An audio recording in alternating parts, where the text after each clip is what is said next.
महाप्रभु जगन्नाथ पाखे आमर मकर चाउल भोग लगे। से मकर चाउलटा केमिति बना जाए चलतु बनेगा। तापाई नहीं मु किछि 2-4 घंटा भिजा होता अरुआ चाउल।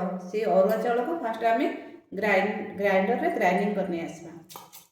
किछि कंचा क्षीर को देके आमे आपको ग्राइंडिंग करने आस।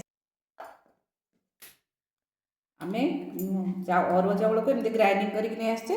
अधिक चिकन करेंगे सुजी टाइप आपण एमती खदड़ करके ग्राइंडिंग कर। मकर चाउल आपको प्रथमे पंचामृत बनईदेवा। कंचा क्षीर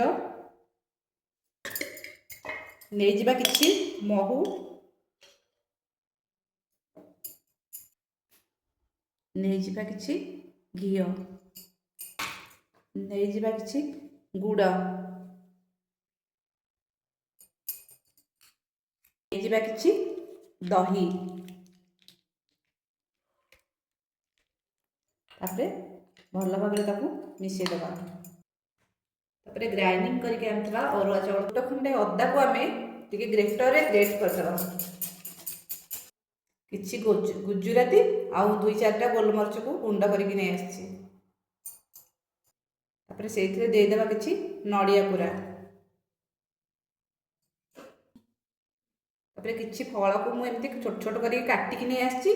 जे आपण मानक एटा सब ऑप्शनल अछि। आपण मानक पाखे जे कोनोसी फल अछि आपण दे परबे किंतु कदळी रे निहाती देबे। नडिया और कदळीटा आपण माने निहाती देबे। किछि कटा हेतबा सेव को देबा। किछि कटा हेतबा अंगूर को देबा। कटा हेतबा कदळी किछि कमला तापरे किछि डाळिंब तापरे हमरो किछि छेना को दे देबा। तापरे आपण दे देबा हमरो किछि ड्राई फ्रूट्स। मो पाखे थिला एतिकी काजू आउ खजरा आपण माने किशमिश या अन्य जे कोनोसी ड्राई फ्रूट्स पके परिबे।